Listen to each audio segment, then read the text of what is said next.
നമസ്കാരം. സിറിയയിലെ രഹസ്യ ജയിലുകൾ കണ്ടെത്താനുള്ള ശ്രമം ഊർജിതമായി തുടരുന്നു. രഹസ്യ ജയിലുകൾ കണ്ടെത്താൻ രാജ്യത്തിന്റെ പല ഭാഗങ്ങളിലും തിരച്ചിൽ നടത്തുകയാണ് വൈറ്റ് ഹെൽമെറ്റ്സ്. രഹസ്യ ജയിലുകളെക്കുറിച്ച് വിവരം നൽകുന്നവർക്ക് ഇവർ പാരിതോഷികവും പ്രഖ്യാപിച്ചിട്ടുണ്ട്.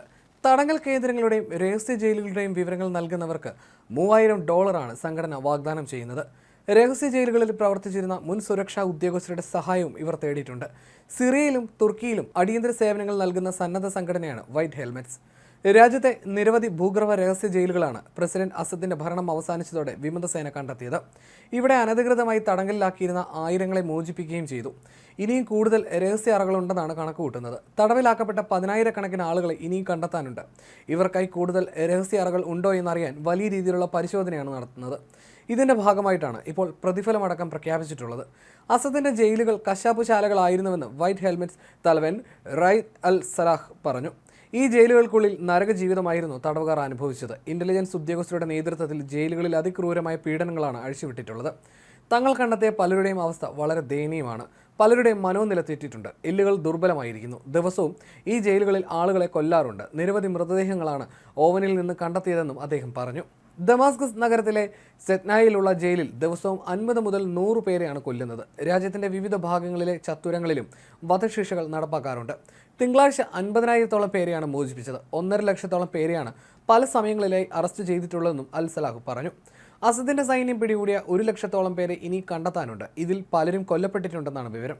അതേസമയം വിവിധ രഹസ്യ ജയിലുകൾ കണ്ടെത്തിയതോടെ തങ്ങളുടെ ഉറ്റവരെ തേടി പലരും ഇവിടങ്ങളിൽ തിരച്ചിൽ നടത്തുന്നുണ്ട്. സെദ്നായി ജയിലിന് മുമ്പിൽ 10,000-ങ്ങളാണ് തടിച്ചുകൂടിയിട്ടുള്ളത്. അതേസമയം സിറിയയിൽ വിമതർ ഭരണം പിടിച്ചതിന് പിന്നാലെ ആക്രമണം കടുപ്പിച്ചിരിക്കുകയാണ് ഇസ്രയേൽ. പ്രസിഡന്റ് ബഷാറുൽ അസദ് രാജ്യം വിട്ടതിന് പിന്നാലെ ഇസ്രയേൽ 200-ലേറെ കേന്ദ്രങ്ങളിൽ വ്യോമാക്രമണം നടത്തി. പ്രധാനമായും സിറിയയുടെ സൈനിക വെടിക്കോപ്പുകൾ സൂക്ഷിക്കുന്ന ഇടങ്ങളെയാണ് ലക്ഷ്യം വെച്ചത്. ദമാസ്കസ് ഉൾപ്പെടെ 4 പ്രധാന നഗരങ്ങളെ ലക്ഷ്യമിട്ടായിരുന്നു ആക്രമണം. വിമാനത്താവളങ്ങൾക്ക് നേരെയും ഇസ്രയേലിന്റെ ആക്രമണം ഉണ്ടായി. 2 പേർ കൊല്ലപ്പെടുകയും നിരവധി പേർക്ക് പരിക്കേൽക്കുകയും ചെയ്തു. സിറിയയിലെ 250-ലേറെ കേന്ദ്രങ്ങൾക്ക് നേരെ ആക്രമണം ഉണ്ടായെന്ന് ഇസ്രയേൽ ഉദ്യോഗസ്ഥൻ അവകാശപ്പെട്ടു. സിറിയയിലെ സൈനിക കേന്ദ്രങ്ങൾ തകർത്തുവെന്നും ഇയാൾ അവകാശപ്പെട്ടു. ദമാസ്കസിന് പുറമെ തുറമുഖ നഗരമായ ലഡാക്കിയെയും ദാരയും ആക്രമിക്കപ്പെട്ടു. അസദ് സർക്കാരിന്റെ രാസായുധ ദീർഘദൂര റോക്കറ്റുകളും സൂക്ഷിച്ചിരുന്ന കേന്ദ്രങ്ങളിൽ വ്യോമാക്രമണം നടത്തിയെന്നാണ് ഇസ്രയേൽ പറയുന്നത്.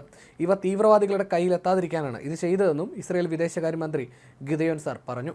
രാസായുധ ശേഖരം ഉപേക്ഷിക്കാമെന്ന് സിറിയ 2013-ൽ സമ്മതിച്ചിരുന്നു. എന്നാൽ സിറിയയുമായി അതിർത്തി പങ്കിടുന്ന ഗോലാൻ കുന്നുകൾക്ക് സമീപത്തെ പൗരന്മാരെ സംരക്ഷിക്കുന്നതിനായി നടപടികൾ സ്വീകരിച്ചുവെന്ന് ഇസ്രയേൽ അറിയിച്ചു. ഭരണം പിടിച്ചെടുത്ത വിമതർ രാജ്യത്ത് ചുവടുറപ്പിക്കും മുമ്പാണ് ഇസ്രയേലിന്റെ ആക്രമണം. ഗോലാൻ കുന്നുകളിൽ തങ്ങളുടെ അവകാശവാദം അരക്കിട്ടുറപ്പിക്കുകയാണ് ഇസ്രായേൽ ചെയ്തിരിക്കുന്നത്. അതിനിടെ അസദിനെ വിമതർ അട്ടിമറിച്ചെങ്കിലും സിറിയൻ സർക്കാർ ഇപ്പോഴും പ്രവർത്തിക്കുന്നുണ്ടെന്ന് പ്രധാനമന്ത്രി മുഹമ്മദ് അൽ ജലാലി തിങ്കളാഴ്ച പറഞ്ഞു. ആഭ്യന്തര യുദ്ധകാലത്ത് പലായനം ചെയ്തവർ സമാധാനമുള്ള ഭാവി പ്രതീക്ഷിച്ച് അയൽ രാജ്യങ്ങളിൽ നിന്ന് സിറിയയിലേക്ക് തിരിച്ചെത്തി തുടങ്ങിയിട്ടുണ്ട്. വിമത മുന്നേറ്റം നടന്ന ദമാസ്കസ് തിങ്കളാഴ്ച പൊതുവെ ശാന്തമായിരുന്നു. ഭൂരിഭാഗം കടകളും സർക്കാർ സ്ഥാപനങ്ങളും തുറന്നില്ല. കവലകളിൽ ആളുകളുടെ ചെറുകൂട്ടങ്ങൾ അസദിന്റെ പതനം ആഘോഷിച്ചു. ഗതാഗത തടസ്സമുണ്ടായിരുന്നെങ്കിലും പൊതുഗതാഗത സംവിധാനങ്ങൾ പ്രവർത്തിച്ചില്ല.